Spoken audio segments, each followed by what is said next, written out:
Happy St. Patrick's Day, everyone. It is Friday, March 17th. We're not even a half an hour into trading. I want to show you how we do our opening market analysis. I've got a lot to cover. I'm going to show you all the trades that we've done over the course of the last 6 weeks, what went right, what went wrong, where are we at right now. Then we're going to find a pick. So let's get started. First of all, let's take a look at the picks that we've done over the course of the last 6, 7 weeks or so. I have been trying to focus on swing trading, and my market thesis was that the market was going to go sideways. We really weren't going to do much of anything. Volatility was starting to contract. That has all changed, and we're going to discuss that as well. So on February 9th, Sono, we sold the March $20 puts for 60 cents. That makes us long the stock at about $19.40. We'll take a look at it. That's about where it is right now.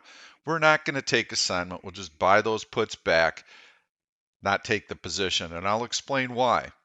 BA, we had a leg out. I showed you how to leg out of his spread, buying back the 205 puts, and then eventually selling the $200 puts. We didn't get the market follow through. Actually, we did get the market follow through. The market continued to sell off.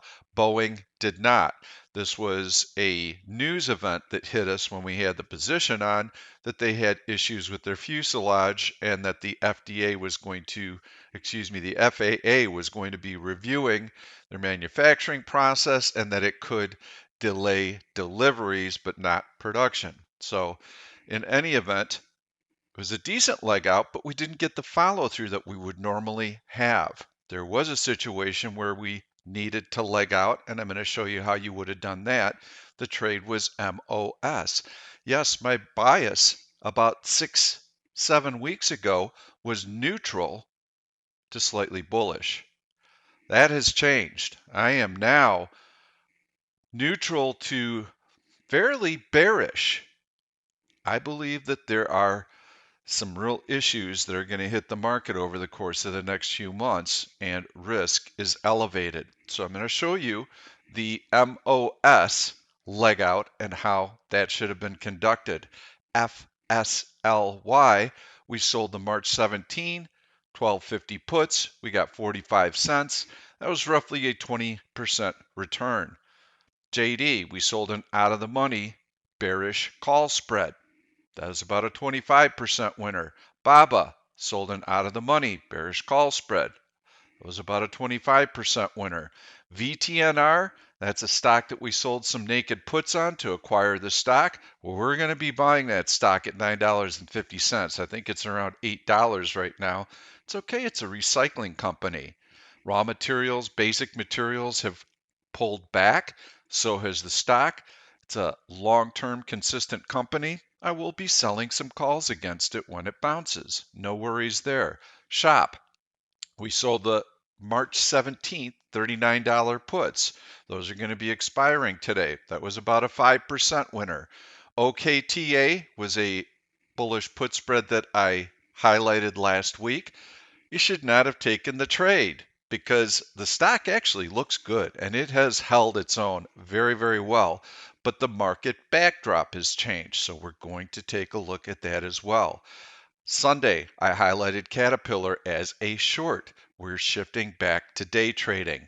That has been a really nice short. So I'm going to minimize this and then we're going to zoom out and take a look at some of these individual stocks just to see where they're at. Now, mind you, we'll go into a daily chart of the S&P 500. This is where I suspected that we were going to be in a trading range and have a compressed volatility range that we're going to be dealing with because the candles were all mixed and overlapping. And here you can see that they were really starting to compress. That assumption was wrong. You can see how all of a sudden we started to get these very, very long candles. Well, credit has become a concern. So the biggest problem for the positions that we've been putting on in the videos has been that the market analysis was wrong. More so the volatility component of the market, because you can see we haven't gone anywhere far, but we've been making huge moves, and that has been wreaking havoc on the positions. So let's take a quick look at these, see where they're at. I'm going to go into the daily chart. We'll take a look at Sono first and see where that's at. By the way, I'm going to keep the 5-minute chart up so we can track what the market is doing. Right now we've got mixed overlapping candles. This strength yesterday was huge. It came on stacked long green candles. We're in quadruple witching right now, triple witching, excuse me. So that adds volatility, but this formation right here, these stacked candles on very, very heavy volume, told us that the trend strength was going to be strong yesterday. These buyers have not gone away. I'm expecting to see a bounce in here, but I would not be trading a bounce right now. This is also coinciding with the 200-day moving average. We have a bullish 1OP cycle that is starting to crest, and we are going to get a bearish cross in here. So we're going to want to see what the market does during this bearish cross and see if the market is able to test the low of the day, take it out, if it's able to stay close to the high of the day. When we get that next bullish cross, then we can start trying some longs on the notion that we will fill in some of this gap and that the buyers from yesterday are going to be returning. So now that we have our market backdrop for the day and what our expectations are and our timing, we're going to go back and take a look at some of these stocks, knowing that this is what the market is doing in the background. So Sono, this was a stock that we sold out of the money puts on. We sold the $20 puts. You can see that the stock is currently around $19.66. Our net cost would be $19.40 today. So we're going to close her down. I don't like the volatility that I see in the market, and I do not like the news that there are credit issues surfacing. So close it down, made a little bit of money on it. That's fine. Boeing was one that we legged out of.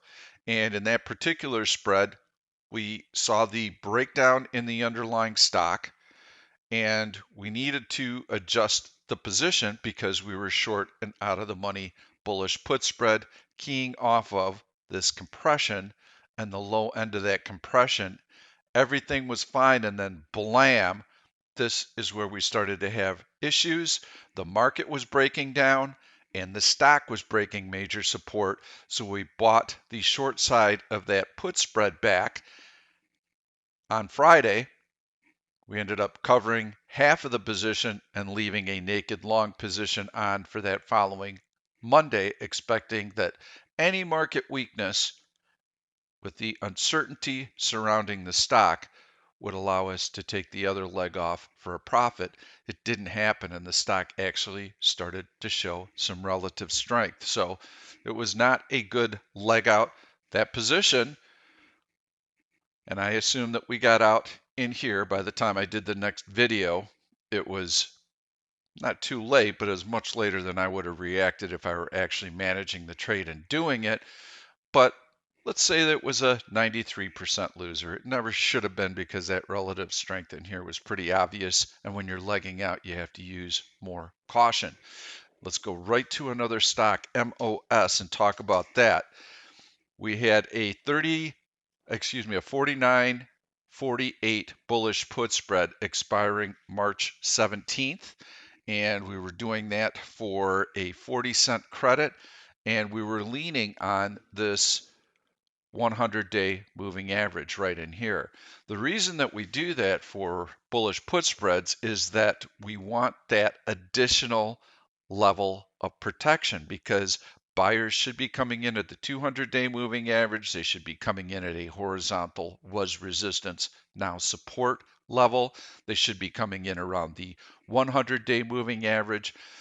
By the same token, when these support levels are breached with long candles on heavy volume, it's significant. It tells us that this breach is not a one-off. Look at these stacked red candles. There is a severe rotation out of basic material stocks. So you would buy your $49 put back right here when the stock closes below the 100-day moving average. And you would leave the $48 put on, and then you would sell that leg of the spread. Let's say that you wanted to be passive about it. You just wanted to scratch the trade. You had ample opportunities to do that the next day. In fact, you probably would have made a lot of money on the trade. But let's say that we didn't make or lose any money on it. You could see the follow through, and the market was also weak. So if you go back to that video on how to leg out of bullish put spreads that have gone south on you, we had this big market breakdown below all the major moving averages. The 200-day moving average, the 50-day, the 100-day, they all failed. So you had that strong market weakness, these long red candles, and the stock was breaking major technical support. Those are the instances when you want to leg out of these bullish put spreads. It does require some skill, but you have to have all of the factors lined up to do it. And in this case, we certainly had that. So we'll take a look at FSLY. And here we were selling the 1250 puts. You can see the stock has been super strong. We're not going to get assigned. Those are going to expire worthless. And those will be approximately a 20% winner. JD was a short that I highlighted. We're selling an out of the money call debit spread. No issues there. Again, I was neutral to slightly bullish. Those bearish call spreads were taking advantage of stocks that were weak. Alibaba, we're looking for that little pop above that 100-day moving average.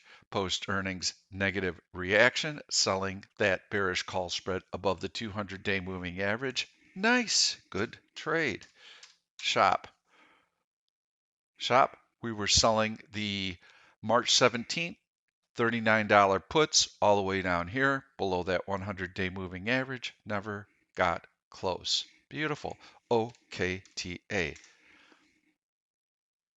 Look at the strength in this stock. We're selling that bullish put spread, selling the 75.70 bullish put spread expiring April 21st for $1 credit. Of course, you could get that spread done. You could have still gotten that spread done yesterday. But with this kind of market volatility and this kind of breakdown that we had last week below the 200-day moving average, no, you should not have put that spread on.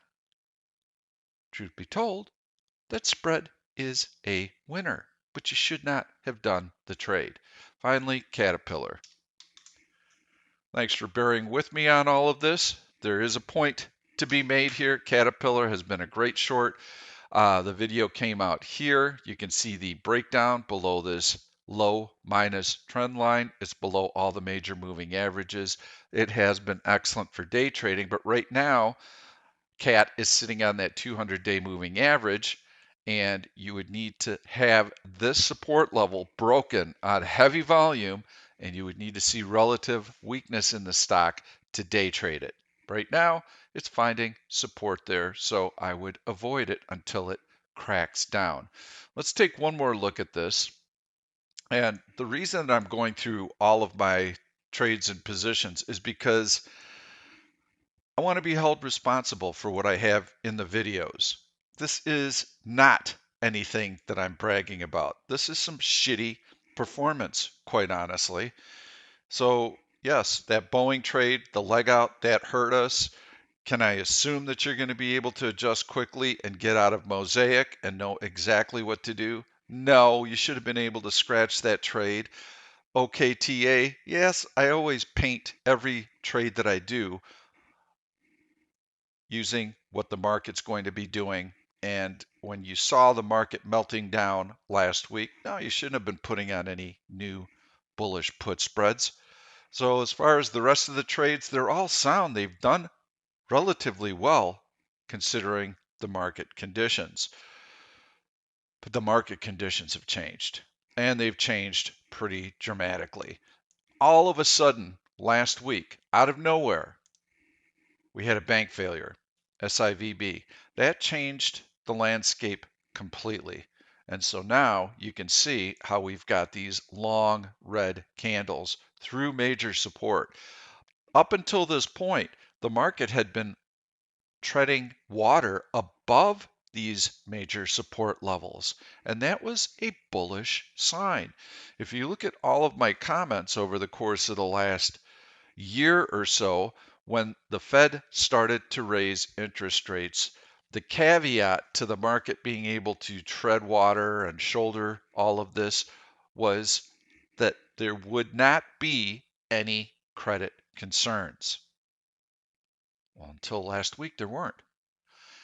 Once the tide goes out, you start to see who's wearing a swimming suit. And Silicon Valley Bank was skinny dipping, and there are others that are starting to surface. Now we got problems with Credit Suisse. This is a global issue. This is not localized either because credit levels are at all-time highs. I recorded about this on Sunday, so I'm not going to repeat that. But what I am going to do is I'm going to put up a chart.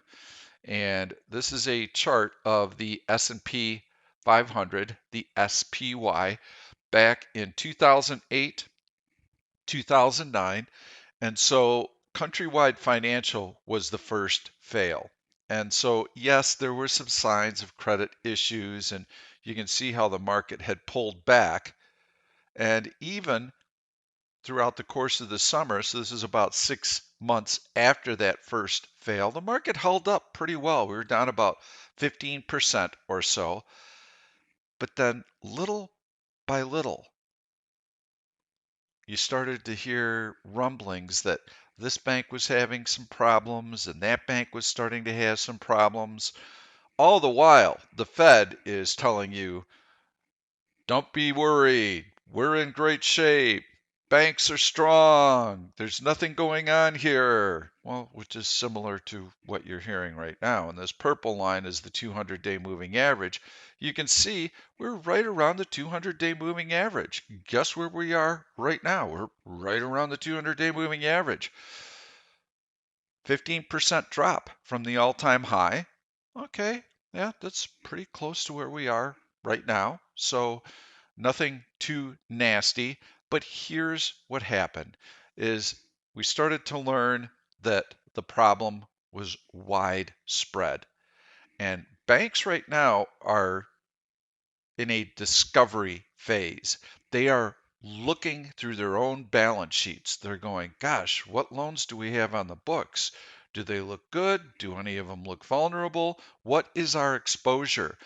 The really huge banks like Goldman Sachs, JP Morgan, Morgan Stanley, I mean, all of these institutions, they handle order flow and they handle it for asset managers and other banks. They have a front row seat. They get to see what's going on because very large orders are shopped and they will ask a brokerage firm for a bid ask, and the brokerage firm will give that to them, but they'll know who's selling and who's buying, who might be in trouble and who's not. How widespread is this problem? They'll start to develop a sense for it. Goldman Sachs started to develop a sense for it back in 2008, but it was too late. They started selling off a lot of their debt to the point to where they even started to short some of the collateralized debt obligations, the CDOs. And in any event, what ended up happening was they recognized the problem and they were able to mitigate their losses, but they could see what was starting to happen. And this is what banks are going to be doing for the next probably 6 months or so. The FOMC statement next week is going to be critically important. And the market in the last 2 days, much to my surprise, has assumed that the Fed is going to be very dovish next week. I'm not sure why they're assuming that because typically what I've seen in the past is that the market will send a message to the Fed. Shoot first, ask questions later. Sell, sell, sell, sell, sell, sell, sell, sell, sell. Hey, Fed, you watching? You watching all this? If you guys don't come out with a hawkish statement next week, you can expect a market bloodbath, a meltdown. That's not what we got yesterday. We actually got a big market rally. So even though the Fed has been pounding their fist on the table through Q4 last year into the holiday season, when you would normally expect them to be a little bit more dovish and the year on a positive note, last week with all the testimonies that Powell did before Congress, you would expect him to lighten up a little bit and say, yeah, we're closer to the end than the beginning, and we're starting to see some signs. They don't have to change policy, but they can soften their tone. They didn't do any of that. So for some reason, the market thinks that all of a sudden the Fed is going to come out with this dovish statement next week. By the way, the ECB came out yesterday and they raised interest rates by 50 basis points, which was what was expected, and it was a big move. They did not soften that blow. The ECB is behind the curve. They started tightening much later than the Fed did. So that's kind of the backdrop of what's happening right now. And I'm going to take this chart down, but the thing that you should remember is that markets can waffle around and everything looks just great. And oh, look, we have a nice little rally. It looks like there's not going to be a financial crisis or an issue. This is a discovery phase. Everybody's trying to gauge the depth of the problem right now. And only time will tell if we are in trouble. So I would tread very cautiously with swing trades. My underlying assumption from 6 weeks ago, right in here, that the market was going to be range bound and move sideways on light volume and contracted intraday ranges was wrong. Volatility is back for good reason. And for that reason, we need to stick with day trading. And so that's why I'll take assignment on one position, but otherwise I'm going to go to the sidelines and we're going to be looking for some really nice looking day trades. This is the 200-day moving average. Look, we just poked through it. So I'm going to also overlay the 100-day moving average because they are all converging right on this spot. And you can see we're below the 100-day, now we're below the 200-day. This is a significant support level. And let's put up that 5-minute chart. And now you can see, yes, we've got 3 stacked long red candles, and we have a bearish 1OP cross and a new low of the day. I would be shorting here. So let's take a look and see what kind of stocks are coming up on our short list. Again, we are day trading. So let me take this down and then let's go in and take a look. I've got heavy selling is a stock on my list. Before I started the video this morning, I put out to the chat room because I'd been watching this stock yesterday. This is a weak stock. This is a good short. Why? Well, if I zoom out, which by the way, these are our new automated trend lines, I love them. I absolutely love them. Now, I've opted to have lots of trend lines drawn because that provides us with additional information. When we see these areas of congestion like this, we know that that is a major support level that needs to be breached on very heavy volume with long red candles. Anything less suggests that this strong support level is going to hold. But if it is breached with those long red candles and that heavy volume, look out below. So we had that. This is a really nice trend line that comes into play here. It was breached 1, 2 touches on a very long term trend line here. Yes, excellent. You've got some low minus trend lines that are also breached. Let's go into the 5-minute chart. Take a look at that, and you can see this crackdown right here. Look at that heavy volume. Let's zoom in a little bit. These hollow bars are what we call key bars. They have bigger than average ranges and heavy volume and little wicks and tails. So look at that sell-off right here, even when the market bounced. So this is the market bounce. This is the S&P 500, and this is what you should be doing also. You get a nice little market bounce. What did the stock do? Just try to get off the deck. Blam! Bearish engulfing candle. Well, so what? What's the big deal with that? That tells you that sellers were so aggressive that this little buy right in here, where the market looked like it was starting to lift off, was smacked down hard. How many more you got? How many more you got? How many more you got? I'll sell every bid that you have out there.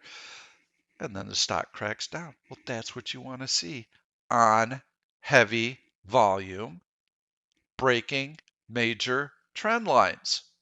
All right, let's see if we can find another one. Now, this is a choppy stock, so you want to short bounces. Okay, I got a little market bounce. Let's see what's going to happen there. Oh, look, bearish engulf. So this is where you want to be shorting a stock like this. If you get a nice big long red candle way down low, you want to be taking your gains on it because the stock is likely to bounce at some point. So you can see market's starting to deteriorate. Got that bearish 1OP cross. This is going to be a good one. So let's take a look at another stock. Charles Schwab, taking out the low of the day, very choppy. Don't know that it would be my favorite. It's a financial, so it's going to have, I know it has an ugly chart because we've been looking at it recently. So we're going to go back into the D1, and I would use many charts to go through and flip like this, but the videos render better when I use large charts and a single monitor. So I want you to be able to see everything that I'm looking at. Here you can see BX, you got this big sell-off and you've got resistance at the 100-day moving average. The stock not able to get through it, and now we have a bearish engulfing candle. Yeah, that's probably going to be a pretty decent short. GILD starting to break down through some trend lines. Still pretty resilient though. Not perhaps the stock I'm looking for. This is looking really good. Now we have 4 consecutive stacked red candles. I would like to see better volume. That is a missing element. So yes, I'd favor the short side, but not aggressively.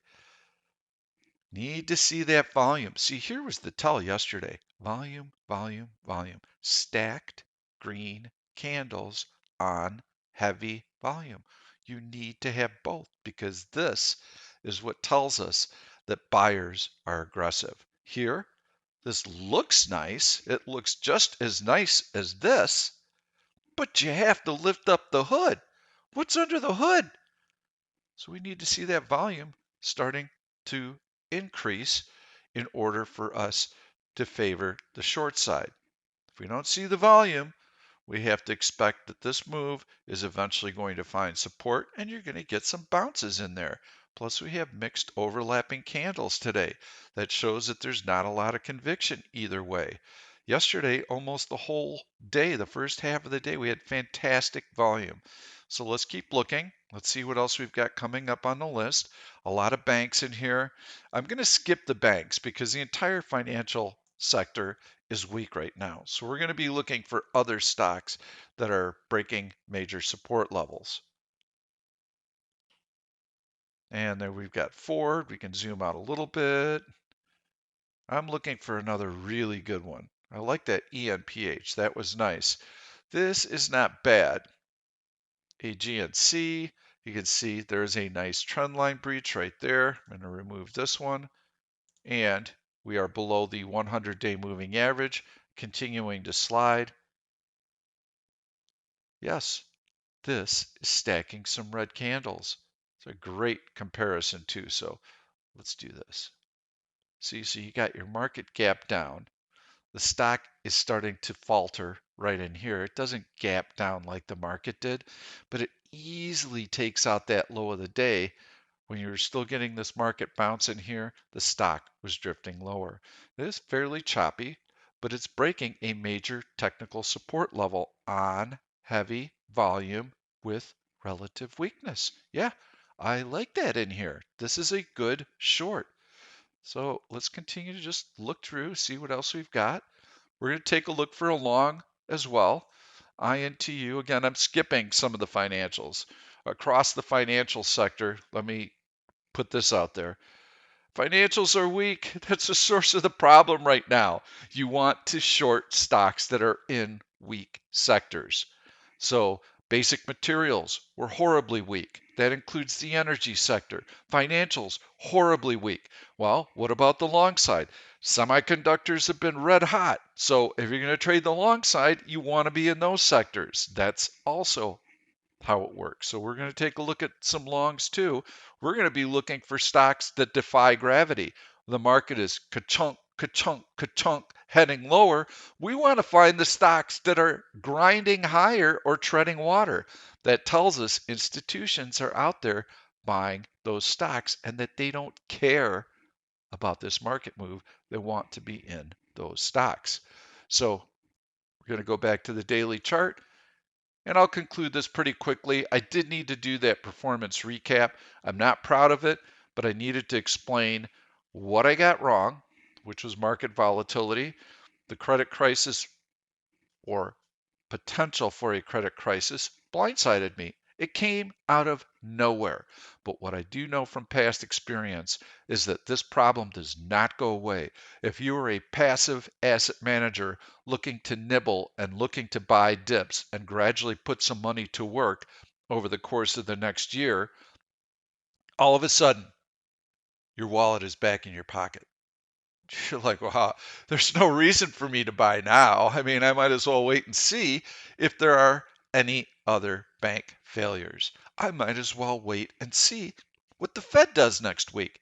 If they don't take their foot off the brake, there could be a lot more problems. So we'll continue to take a look. We're going to go into a breakdown search here. This is actually looking for those trend line breaches. And I'm just going to flip very quickly, see what we've got. And I'm scanning through visually to see if I recognize. IBB is a biotech ETF. Biotechs are going to have a difficult time raising capital when credit conditions are tightening. In fact, Goldman Sachs lowered their 2023 GDP forecast by 0.35% yesterday just because they see tightening credit over the course of the year. AMR, let's take a look at that. Just continuing to look for another stock I can set you up with. Caterpillar, we already talked about. Needs to get through that 200-day moving average. If it does, it's going to be good. The crypto stocks, of course, they've been quite weak. This is a nice breakdown. So we've got these low minus breakdowns. We have this low plus breakdown, and we're right down on that major support line. Let's zoom out, see where those trend lines come into play, and run on a 5-minute basis is fairly weak. It could be one to watch, but it is bouncing and working its way lower. ENPH right now is the one that I like the best. And of course, some of the bank stocks. Now, JPM is a very large bank. It's the biggest bank, so it's going to be more resilient. Wells Fargo was right in the heat of the credit crisis over 12 years ago. So GM, big ticket item. Credit starts to get more restricted, lending standards start to tighten, it's going to be harder for people to get auto loans. Relative weakness. Stock is above a horizontal support level, but you can see it is breaching this really nice long-term trend line right here. GM could be a really nice short in here. Let's go into the 5-minute chart, and you can see steady selling pressure. Now it's through the low from 2 days ago. Yeah, I think GM is going to set up nicely for a short. You're starting to see a little bit more volume right in here on this decline, but not a lot of volume relative to what we saw yesterday on the buy side. So you need to be a little bit cautious in here. You can also see some tails in here, a little bit of retracement. So you want to see further downward movement during this bearish 1OP cycle. If the market holds this level, holds this level, holds this level, and you get this bearish cycle that runs, and now you start to get a bullish cross with some tails under body, you can expect that the market is going to try and bounce, and that some of these buyers from yesterday are going to return. And then you would shift gears and look at the long side, which is what I'm going to do next. And I'm going to try and do that very quickly. So we're going to take a look. FDX as a post earnings play, backing off the high right away. I want stocks like this one, NVIDIA. Look what this stock is doing. It's up on the day when the market is down. That is relative strength. That is the definition of relative strength. This stock wants to go higher as soon as the market finds a bid in here. This stock, whoosh, it's going to run higher. So why is this such an advantage for us? Because if the market comes down here, it starts waffling around. Gee, I would like to buy some S&P futures. So you come in, you buy some S&P futures because it looks like the market's going to bounce, and then the bottom falls out, and you're left with a huge loss. If instead you bought NVIDIA, institutions are in there buying that stock. And we know it because down, down, down, down, market selling off. Bye, bye, bye, bye, bye, bye, bye, bye, bye. So if you get on the wrong side of the market and the bottom falls out, you'll have time to exit this position with a small loss, maybe even a profit. If you got the market right and the bounce unfolds, see you later. That stock is off to the races. This is the edge that we trade. I like NVIDIA. Let's take a look at the daily chart. Beautiful breakout right here through horizontal resistance. That is a high plus breakout on heavy volume with relative strength. Let's take a look at Microsoft. Beautiful. Look at those breakouts. Zoom out a little bit. There's some long-term breakouts right in here. Look at that trend line breach. That is beautiful stuff.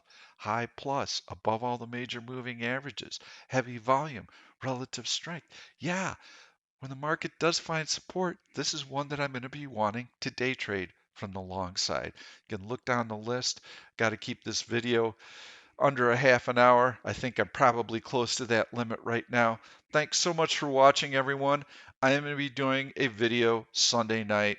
Right now, you have to stick with day trading. I'm sorry. I really wanted to start getting back into some swing trading. It's just not time. Not given the news and the backdrop right now. We're below the 200-day moving average. Is there going to be a credit crisis? I don't know. What I do know is that this is a discovery process. Banks are going to be evaluating each other. The Fed, the Treasury, all the regulators are going to be looking to see how widespread this is. And when interest rates jump like the way they have in the last year and 3 months, there are going to be issues. We haven't seen an interest rate hike of this magnitude in many decades.